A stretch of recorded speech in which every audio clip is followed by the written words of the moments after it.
Hello, xin chào cả nhà nha. Hôm nay Tết Trung Thu tổ chức sớm cho các cháu trường Hoàng Á Ngo. Đây này, các cháu này nó cũng hơi chói các cháu ơi. Đây các cháu chuẩn bị múa này. Đây con gái mình, con nhìn đấy đi. Trong năm trong 10 con nghề múa trong ngày hôm nay. Xin chào nào, xin chào nào. Xin cảm ơn tất cả mọi người. Xin chúc các con ngày Trung Thu hôm nay vui vẻ nhá.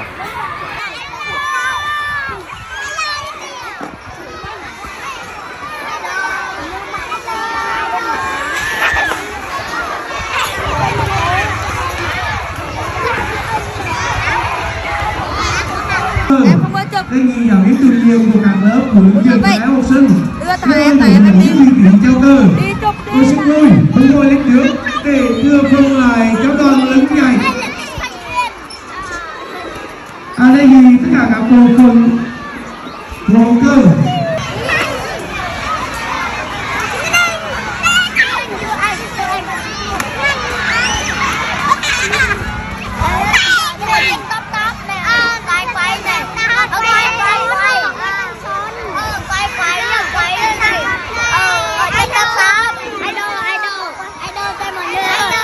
Cho các con này.